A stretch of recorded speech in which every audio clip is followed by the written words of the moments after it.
entonces me acuerdo, y hoy en día la fui a ver hace 50 años.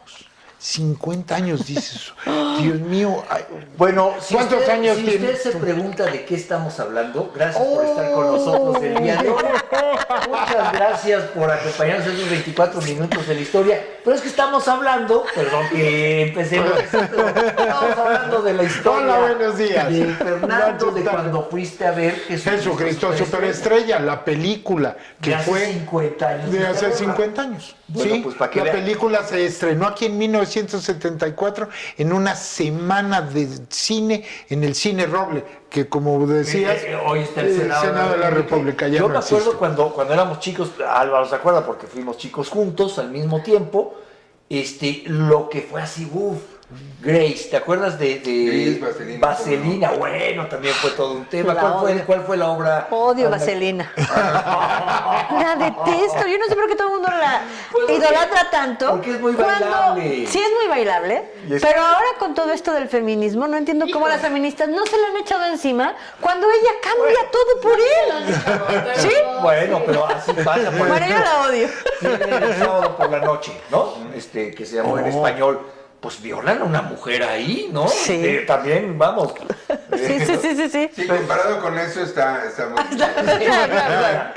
Ok. Bueno, pues muchas gracias por estar con nosotros, muchas gracias por acompañarnos en este 24 minutos en la historia. Ya ni siquiera saludo a Ana, a Álvaro y a Abel, porque ya todos estábamos aquí, pero le agradecemos mucho que esté con nosotros en este nuevo recorrido por la historia. Hoy empezamos con la historia personal de Fernando, pero bueno, pues está bien, así nos va conociendo también. ¿Qué les parece que empezamos con las efemérides de hoy? Porque lo primero que quiero decirles es que tengo un asombro brutal.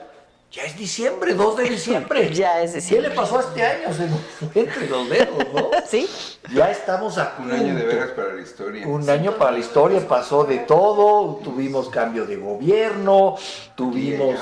un cambio de gobierno en los Estados Unidos, en medio planeta entró en elecciones. Medio planeta está en guerra. Medio planeta está en guerra. Fenómenos naturales por todos lados. La rana esta famosa de España que sorprendió al mundo entero también. Huracanes en México, huracanes en los Estados Unidos. Tranquilos. Vamos a hablar Ya de es historia. diciembre. No, ya diciembre. Ya viene Guadalupe Reyes, ya veremos qué hacemos. Vamos a empezar porque un día, pasan muchas cosas interesantes un día como hoy, un 2 de diciembre. Por ejemplo, 2 de diciembre 1547 fallece en España ni más ni menos que Hernán Cortés. Y además, para mi asombro, porque la verdad es que no lo había yo pensado hasta hoy, muere a los 62 años de edad, que en esa época Era como vivir 150 años, sí, increíble. 62 años. 62 años, después de miles de guerras con los mexicas, contra los tlaxcaltecas, contra los viajes que se hacían en barco que te daba escorbuto, que te comió, bebió, todos los microbios y todas las bacterias y todo, lo de todo. Sí, y el señor murió muere muy en su grande. cama, Ahora, tranquilo. ¿Murió de qué murió? De viejo. De viejo. 62 años. 62 años no está. No, bueno, hoy no. Hoy no. Pero, a ver, te lo pongo en Pero para un 1547, después de la vida que él tuvo, se me hace que tuvo una vida muy, muy Y longeva. tuvo un tumor en uno de los muslos de la pierna. Sí. Muy joven, antes de venir a América. Antes de venir. Antes de venir a América, y de hecho por eso lo rechazaron para una expedición, ahora no recuerdo exactamente a Pues, dónde. rechazos, ¿no? Ahora, hay que decirlo también, Hernán Cortés muere en una situación muy precaria económicamente porque al final no logra que los reyes de España le reconozcan todo lo que él había pedido ser el almirante de ultramar con todos los poderes. Marqués de Oaxaca. Marqués de Oaxaca, bueno. Y eso fue mermándose cada vez más. Él gran parte de su último tramo de vida lo dedicó a litigar, que le reconocieran tanto sus títulos prometidos como su fortuna. Y él no muere en una buena situación económica, muere más bien bastante empobrecido. Pero después de lo que había vivido, qué maravilla. O sea, imagínense, como historia, fue y vino varias veces. Yo me pregunto, ¿habrá tenido en estos últimos días de su vida un pensamiento para la Malinche? Yo creo que sí. ¿No? Porque Yo nos lo creo que presentan sí. como que fue uno de sus grandes amores, ¿no? Claro. Julieta americano. Claro, hasta que llegó, por cierto, que la historia no nos la cuentan completa, porque él estaba muy enamorado de la Malinche, hasta que dicen, oiga, capitán, ahí llegó su esposa. ¡Ay! Y llegó su esposa medio de sorpresa y ay. Y Sí, la debió de primera llegar mujer- Por medio eso la- molesta, Por eso digamos. manda la Malinche a Coyoacán. Por eso manda la Malinche. Y la primera mujer muere y luego se vuelve a casar con una parienta, o sea, con una noble ¿Sí? española. Sí, que se trae luego a México. Y casa la Malinche con su compadre. Pásala, claro, Claro. casa de la Malinche con su compadre, pero se dice que con el acuerdo de compadre ahí me la cuida. Exacto. Ya sabes que para eso hay que tener compadres, en fin.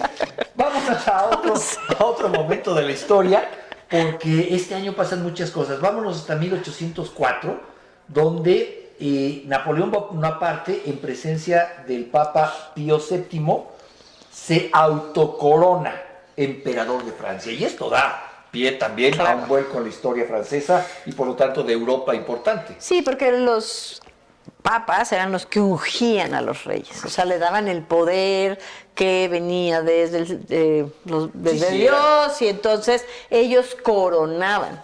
Y el hecho de que le quite la corona y él solito se la ponga, O sea, él se impuso la corona. él se impuso la corona y dijo, aquí yo no A necesito ver, ni mi papá. Dios, ni patria, ni nada, con permiso la corona es La mía. paradoja de que él es ya el último producto de la Revolución Francesa Sí. que había acabado Claro. con la monarquía, que había decapitado a Luis XIV y a muchos de sus partidarios, y acaba haciendo un círculo completo y nombrando emperador a un plebeyo.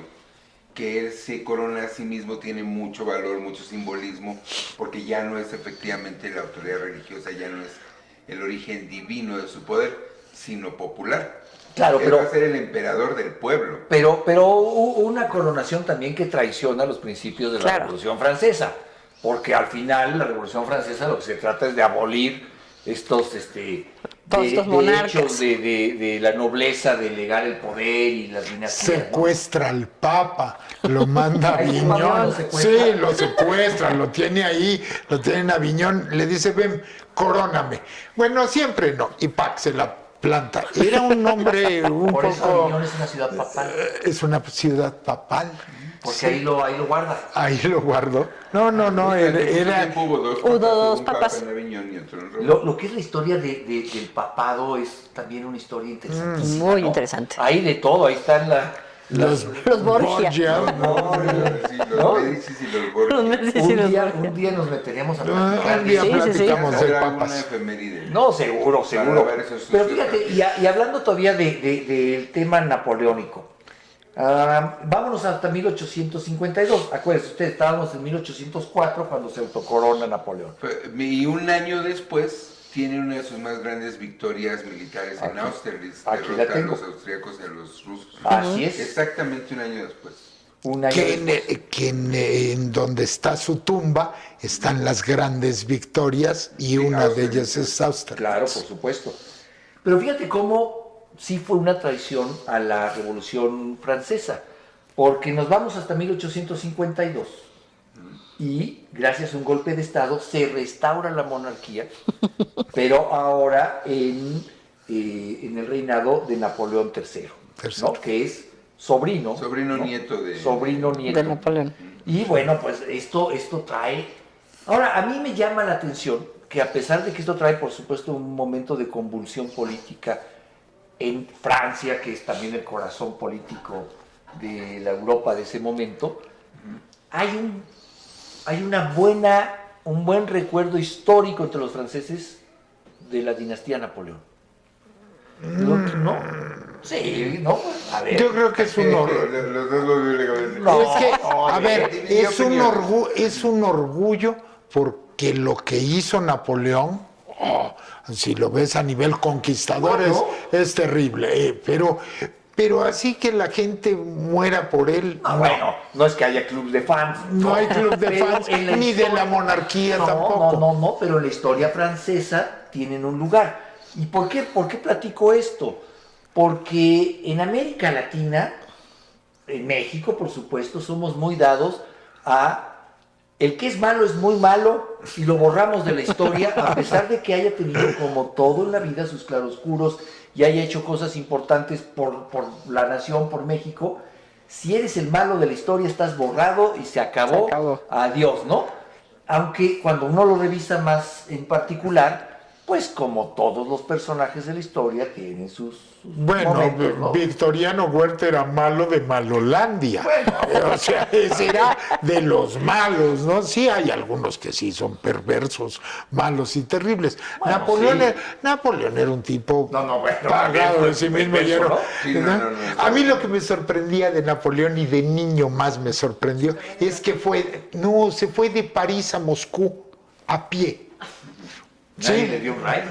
No, iban en el cabello, se fueron a pie. Los ejércitos napoleónicos salen de Francia y llegan a Moscú, conquistan todo en el camino y nada más que los rusos, para pelearte con los rusos se necesita, se repliegan los rusos y le incendian Moscú. Y entonces platicaba un maestro mío de historia que decía que su general, el mejor general ruso, se llama Invierno. Claro. Eso los machaca, ¿no? Claro. Los acaba. Pero Napoleón sí es un hombre, podríamos hacer un programa muy Napoleón. interesante No, claro, por supuesto. Por supuesto. sobre Napoleón y su dinastía, ¿no? Porque Claro. platicábamos de Pepe Botella, de todo lo que sucedió, por qué ayuda a México a lograr la independencia, todo lo que sucede. Sí. Sin ellos, la historia de Europa, sin los Napoleón, no se entiende. Y solamente subrayo esto que tú dices. ¿Por qué dice Fer que la dinastía Napoleón ayudó a la independencia de México? Bueno, pues porque el primer grito de independencia, el primer llamado de independencia, el que hace Hidalgo, no es propiamente a crear una nueva nación, No. es a impedir que un rey francés como Botella fuera el que gobernara, porque habían en ese momento ocupado España. Y el primer grito de los criollos fue, no, queremos un rey español, no un rey francés. Luego esto toma otro rumbo, ¿no? Otro rumbo, y míranos. Hablando de tomar otro rumbo, fíjate que hay cosas que pueden ser muy sencillas, parecieran hoy muy sencillas, pero que fueron un gran avance para la humanidad. ¿Por qué les digo esto? Vámonos hasta 1901. Un hombre que se llama Gillette, King Camp Gillette, patenta la máquina de afeitar de hojas desechables. Y Fer nos va a cantar cómo era. Porque nos lo ha cantado todo el día. Nos va a cantar el jingle de cómo eran los anuncios de Gillette. Los anuncios de Gillette decían, para estar bien presentado hay que estar bien afeitado con Gillette, Con Gillette. diariamente con Gillette. Con Tararara. Esa era la historia. Coro de producción. El coro está acá en Con la producción, ¿no? Bueno, esas maquinillas de afeitar que Pero hoy... no son las que conocen No, hoy. no, eran unas. Eran esas que les quitabas la hoja y se las Que era- ponías con Es un un tornillito. brazo, Y que te Están podías de moda. suicidar con ellas. Ah, sí, ahora ha vuelto a estar de moda. Porque cortan mejor y no se entierran los pelos. ¿Están de moda? Sí, Sí. porque tienen un corte más fino que no caray. ayuda, Tú te puedes afeitar con una maquinilla de esas antiguas que antes hubo hasta de chapa de oro y Chapa de demás, y Sí, venían claro. en unas cajas en piel con las iniciales. Mi papá del- tenía una con un mango como de carey. de Carey. Eran una cosa fantástica y se armaba la maquinilla y se compraban las hojas Gillette y había 3 tipos de hojas, azules, rojas y blancas. Venían con un sobrecito y una gota como de cera para que no te cortaras al montarla. Era una qué cosa elegancia. fantástica, venían en unas cajitas y demás, y entonces se abría. Había 2, una que al abrir descubría, cierto, se hacía así. y había otra que se Se desmontaba, quitaba. que era la Era un más tornillo. barata. Pero finalmente a alguien le ha dado otra vez y funcionan. Y las navajas de afeitar se cortan las rompías en dos y con eso hacías cortes y demás. Y hay una cosa terrible de los marineros, muy común, le atravesaban un cerillo a una máquina y se ponían la navaja en la mano, la navaja entre los dedos, y era para, tú siempre, si vas a pelear contra alguien, aceptas una bofetada, no un puñetazo, pero una bofetada así con tal de poderle pegar, sí, nada más que te cortaba toda la cara con las navajas. Eran terribles. Bueno, Estás asesorando un montón. un día te llevo con mis amigos. Pero bueno, así eran. Las navajas eran terribles porque cortaban. No, tenían un filo de bisturí, ¿no? Pero eso era terrible, y yo cuando vi que se hacía así, que era algo común en los barrios, bueno. Bueno, este hombre las inventó porque trabajaba para una fábrica de corchos y viajaba mucho en el tren. Y entonces en el tren usar aquellas navajas como de barbero, que aquellas que se abrían así, pues era súper peligroso. Una ¿no? navaja libre le llaman. Y Fíjate además que se llama navaja son libre. caras, ¿no? ¿Sí? Y entonces él dijo, no, vamos a hacer algo que sea desechable. O sea, lo que quería era hacer una cosa desechable. Claro. Y que fuera, que no perdieras la vida en un vagón de tren cortándote la barba, ¿no? En un vagón de tren te puede pasar cualquier cosa. Y La finalmente, Agatha Christie, creo. exacto, ¿sí? bastante. Y finalmente se hace una super empresa porque el ejército de Estados Unidos le Primera compra Guerra las Mundial. navajas para la Primera Guerra Mundial, para que cada soldado tenga una navaja de afeitar. Y llevaban dentro de lo que les daban, Llevaban su navaja de afeitar. Mira, Increíble es que te mandan a la guerra, a una guerra como la Primera Guerra Mundial, que fue una guerra de trincheras, pasada por lobo, por gases tóxicos. pues por tenías los... que estar presentable. Pero Bueno. cuidado, no te afeitan. Muchos de los clichés que vemos en las películas de guerra, Sudándose en las se trincheras.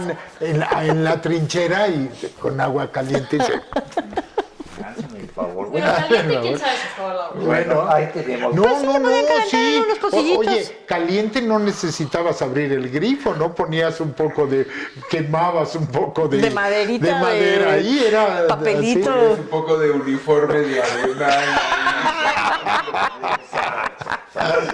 Algo Bien pasaba. bonito. ¿Y con qué se rasurarían los alemanes? Porque el Gillette estaba del lado Pues la aliado. navaja. ¿Por qué crees que perdieron la guerra? La barba no los dejaba. Había otra marca, Sword o algo así, Schick. que era, bueno, Schick es posterior, y sí era europea, pero había otra marca alemana también, ¿sí? Bueno, pues ahí, Solingen. Las navajas. ahí lo tiene. Solingen.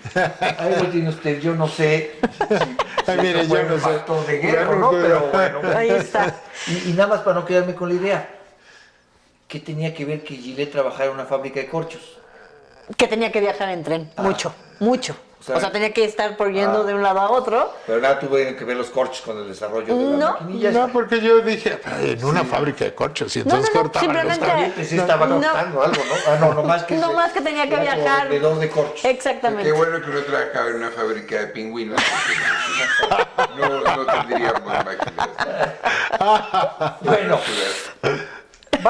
vamos a adelantarnos un poco en los 4 minutos que nos queda, porque hay algo que vale la pena hablar, y ahorita regresamos un poco en el tiempo, pero para ajustar y que nos dé tiempo, fíjese que un 2 de diciembre, pero de 1949, hace muy poquito, la UNESCO declara el Día Internacional contra la Esclavitud. Y a mí se me hace que en 1949 estar hablando muy tarde, ¿no? Muy tarde. ¿Pero sabes en qué año fue el último país que abolió la esclavitud? No. A ver. 1981. ¿Qué? Mauritania. De verdad. De verdad. En Mauritania hasta el 80 había... Hasta el podía 80 había. haber- ¿Te podías tener esclavos. esclavos? Exactamente. No me digas. Y yo también me quedé muy asombrada bueno, cuando lo entonces, averigüé. no. No, 49 es de risa, 81, antier. Sí, sí, o sí, sea, sí. Sí, yo también me ¿Y quedé había muy- esclavos en Mauritania? Y había esclavos en Mauritania. Incluso estaba yo leyendo que había un periodista que estuvo platicando con los esclavos, qué vida llevaban, qué hacían, y lo metieron a la cárcel por andar entrevistando esclavos. Ah, en el 80. En los 70s. Pues sí, Sí, lo sí, mismo. sí. Lo mismo, sí. No puede ser. Sí, sí, sí. Ah, bueno, yo pensé que esto estaba totalmente desfasado. Dije, estos de la UNESCO Está más andan desfasado. trasnochados. No, pues no, me no. están diciendo que no. Qué cosa Bueno, tan increíble. cuando se celebra que en Estados Unidos haya estados que ya no tienen la esclavitud, hay estados que no lo aceptan. O que lo ocultan. Sí.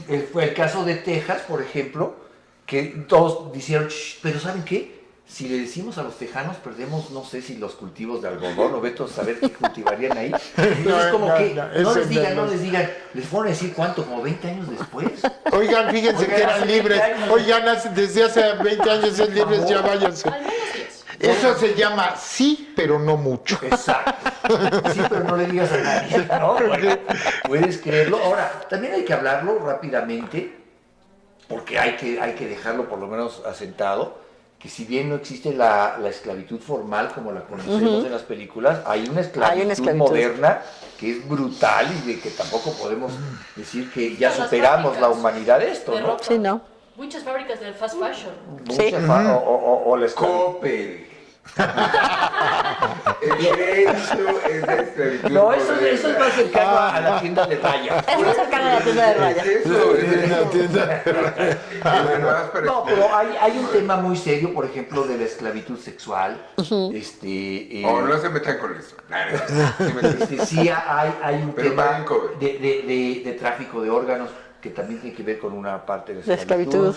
Y un día les voy a platicar rápidamente en 30 segundos. Yo un día hice una investigación periodística para Televisión Azteca que hicimos de la mano de la UNICEF. Y yo fui, le estoy hablando de esto que en el 2000 y cacho, Como ¿no? 2005. Como 2005. Y yo fui a Guatemala con mi camarógrafo a comprar 2 mujeres. Y compré 2 mujeres Y un camino. en un lugar de tráfico de personas. Y las Wow. compré en $2,000 cada una. Wow. Y me dieron a una niña de 14 años y a una niña de 16 años. Una investigación Ya periodística. estaba documentada. Bueno, ¿cómo? Sí, o sea, hiciste la investigación Sí, y lo sí. Lo documentaste. documentamos desde Tijuana hasta cómo llegamos a las redes Sí, de porque no tráfico creo de que te personas. vendan con papeles. No, pero Sí, sí. sí, no tienes factura, pero bueno. Hicimos, claro, documentamos cómo venden niñas y todo el proceso, y estas niñas las vendimos, supuestamente nosotros teníamos un prostíbulo y las compramos con esta fachada de la mano de UNICEF para explotarlas en un prostíbulo. Esto fue en el 2005, por ahí, y quedó esto en una serie de reportajes que pasamos a través de Televisión Azteca. No nos pongamos dramáticos, No, sí. vamos a hacer una pausa y regresamos a dar otra vuelta por la historia.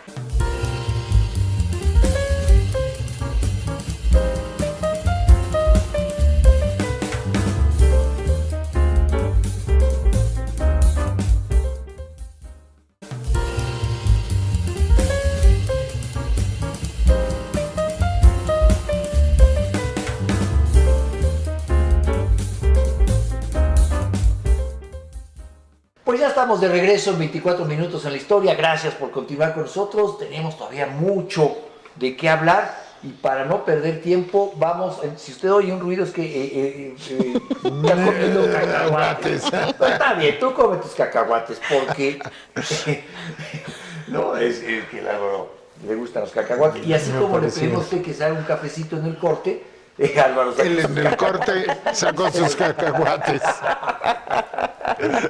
Oigan, vamos a un punto importante en la historia que a mí me fascina esta historia. 1927.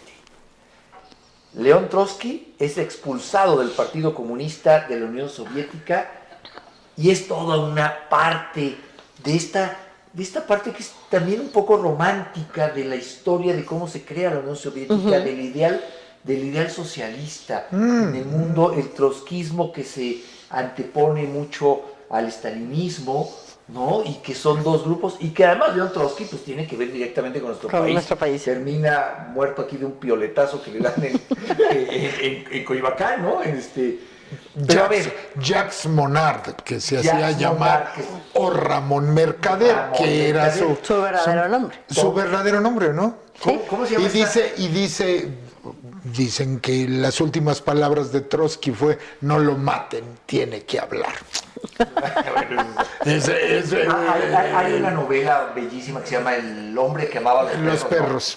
¿no? Sí. Que bueno, es una novela histórica, si usted quiere conocer más de la parte de Trotsky en México, su relación con Diego Rivera, con Frida Kahlo, con el surrealismo mexicano, porque, aunque usted no lo crea, el que trajo el surrealismo a México se llama León Trotsky y Diego Rivera. Pero es que a Trotsky lo persiguen por todo Por el todos mundo. lados, va a por dar a todo todo. el mundo, va a dar a los lugares más infames. Y por fin lo rescatan y viene a México y lo terminan asesinando en México. Stalin no lo perdona. Un poco antes lo balea Siqueiros. Además, Siqueiros balea la propiedad. Sí, la propiedad. Tírala. Hay un libro también magnífico, precisamente, que se llama Me llamaban el coronelazo, escrito por Alfaro Siqueiros. Mira. Es interesante. Ahora, hablemos un poco de las diferencias entre... Tú ibas a decir algo, Álvaro. Lo paradójico que es que corriera a Trotsky de un partido que él fundó y que era de los principales ideólogos, así como School of Rock, ¿no? Que lo corran de su propio grupo. ¿No? Y los argumentos que después se volvería un cliché en la Unión Soviética, que es desviación del dogma. Claro. Entonces, ¿cómo te vas a desviar tú de tu propio dogma cuando tú eres el ideólogo de tu partido? Y tú eres el que creó Se desvió de su propia... Cuando yo estaba en la universidad, había un grupo que eran los troscos. Claro. Sí, porque eran trotskistas, ¿no? Que hay gente que se declaraba trosco. Claro, y el trotskismo fue también una escuela en todo el mundo, muy perseguida, incluso muy perseguida por la Unión Soviética. En ese momento la Unión Soviética intentaba implementar el internacional socialismo. Y la Revolución Mundial. Exacto, la Revolución Mundial. Y Trotsky era más de la idea de cada país tiene su propio proceso y hacer de un proceso socialista global lo va a desvirtuar. México y España y todos tendrán su propio proceso hacia el socialismo. Esto no gustó cuando se trataba de exportar el modelo soviético. Todo el mundo para mí. Claro. Ya sabemos quién ganó al final, porque bueno, pues la Unión Soviética fue la Unión Soviética de Stalin, ¿no? Es que Stalin era una cosa seria. Sí. ¿no? No se andaba con chiquitas. No se Stalin andaba era con un tío chiquitas. muy interesante. Pero bueno, un hecho importante porque, pues bueno, termina aquí en México, luego hablaremos de su relación con Frida Kahlo, con Diego, con todo el partido, con todo. Claro. Es ¿no? un tipo muy interesante. En momentos en los que bueno, sí, ya vamos a cambiar de tema, pero es que ¿sabes qué pasa? Que hay que ubicarse en el momento, 1927, momentos en los que se está definiendo esto de qué es esto de la Unión Soviética, qué pretenden, por qué hay tanto ruido en el mundo, y al sur de los Estados Unidos. Es entre guerras, ¿qué está pasando? ¿A dónde Hay van? un nuevo jugador que se llama la Unión Soviética, quiere hacer un ruido mundial y le causa un ruido enorme también a los norteamericanos. ¿Cómo que me tienes a un agitador de este tamaño metido allá? Bueno, y en torno a eso se da una historia de espionajes y contraespionajes de lo más interesante. Una historia, de verdad, vale mucho la pena que usted se acerque. Yo le vuelvo a reiterar. ¿Cómo era? El hombre que amaba a los perros. El hombre que amaba a los perros. De un chileno, ¿no? De un cubano. Es cubano Es un el cubano, hombre y se llama... Se me olvidó ahorita, pero ahorita se lo vamos a poner aquí. Aquí, mire, usted ya está viendo el libro que le estamos recomendando para acercarse a esto. Vámonos a otra parte de la historia. Muy bien. En los Estados Unidos, en el marco del proyecto Manhattan, un equipo liderado por Enrico Fermi inicia el primer reactor nuclear del mundo, el Chicago Pi-1. A ver, cuéntanos acá. Es como la primera pila de un reactor nuclear. O sea, él logra como contener toda esta energía para poder hacer la fusión nuclear. Me encanta cómo lo cuentan. Y esto, y luego cuchifus, No, a ver. y se acaba Y se todo. acaba. Implota y acaba todo. Sí, pero ella ¿Qué hace con eso? lo disfruta. Pues es que están tratando de fusionar. ¿Verdad? ¿Verdad? Hacer, porque no hacen fusión, hacen fisión Hacen nuclear. fisión nuclear. Sí, A ver, cuéntanos la diferencia y no entre fusión y fisión. explota, implota. Implota. A ver. El secreto de una bomba atómica para lograr lo que hace no es una explosión, es una implosión para que los átomos puedan brincar para todos lados. Y lo importante del proyecto Manhattan es que unen a una serie de genios físicos, Exactamente. químicos, para lograr poder hacer una arma letal, el arma que acabe con todas las guerras. Cosa que ya vieron que no es cierto, cosa que ya vieron que ahora los rusos y los americanos Ahora, están esa otra vez parte a del proyecto golpes. Manhattan no era estrictamente nada más para desarrollar un arma. En realidad el proyecto empieza investigando las posibilidades físicas, tecnológicas de esto que apenas se está descubriendo y definiendo en cálculos. O sea, hoy todo esto ya lo sabemos a posteriori, pero todos ellos estaban corriendo riesgos, de veras no sabían si iban a regresar a su casa todos los días. Ah, claro, porque había teorías de que en cualquier momento algo podía salir mal y podían crear un abismo negro, por ejemplo. Sí. pero hay Y gente que otros murió en el Claro, en el proyecto proceso. En el proceso estaban manipulando ya niveles de radiación que no sabían que eran niveles de mortales. radiación, le cae en la mano y demás, lo quema, lo destruye Sí, no. y mueren varios en el proceso. O sea, el proyecto Manhattan lo vemos hoy en día en películas como Oppenheimer o demás, como ya algo romantizado, pero realmente fue muy difícil. Ahora, porque lo que dice Álvaro, no tenían ni la menor idea de qué iba a pasar. Ni cómo contenerlo, ni cómo nada. Contenerlo. Es más, no saben si cuando explota la primera prueba nuclear, aquello se sigue y nunca para. No lo sabían. Incluso hay cosas que son reales que vemos reflejadas en la película, en Oppenheimer, pero que están documentadas. Tan poco sabían de la radiación que los que fueron como mirones, o sea, todos los que trabajaban en el proyecto fueron a ver la detonación de la bomba.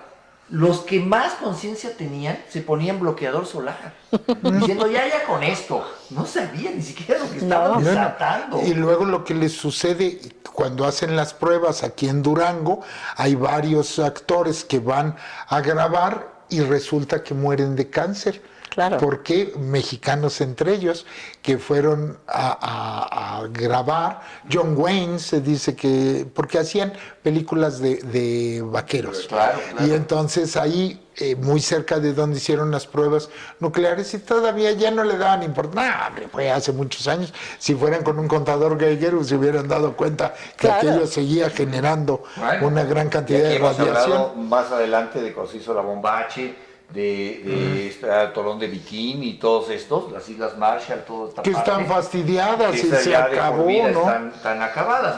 Ahora, hay algo en lo que yo no estoy de acuerdo con lo que tú dijiste, Fer. Perdón. Yo sí creo que la carrera armamentista nuclear evitó muchas guerras. ¿Porque les dio miedo? Sí, bueno, por lo menos lo que vivimos en la Guerra Fría, vivimos otro tipo de guerras, no un enfrentamiento bélico como hubiera sido lo natural, siguiendo el cauce de la historia, entre la Unión Soviética y Occidente. El miedo a apretar el botón hizo que la guerra tomara otros sentidos, pero no este enfrentamiento bélico que era natural tener una tercera guerra mundial, un poco como la habíamos vivido. Einstein dijo, ¿no? La siguiente guerra será con Apedradas otra vez porque vamos Pues a bien, en términos volver al mundo. absolutos, sí, después de la Segunda Guerra Mundial ya no hay las masacres y los genocidios del tamaño que fue la Segunda Guerra Mundial, o sea, de millones de personas. Sí, claro. ¿Sí? Se mantiene en los cientos de miles. Conflictos continuos como el de Somalia, por ejemplo, que lleva 50 años, se mantiene en las centenas. Y guerras enfocadas geográficamente, ¿no? Nos hemos acostumbrado a eso. pero pues paz tampoco ha habido. Bueno, no, es la paz de la Guerra Fría. Lo que ya viene es la paz aquí. Vamos a hacer las paces, vámonos a descansar, porque este programa se ha terminado. Yo le agradezco mucho a usted que nos haya acompañado, te agradezco mucho a ti, Fer. Muchísimas gracias, nos vemos mañana. Muchas gracias. Querido Álvaro, muchas gracias a ti también. Muchas gracias a usted. Mañana nos vemos en un recorrido más por la historia aquí en 24 minutos. Muchas gracias por acompañarnos. Hasta luego. Diego.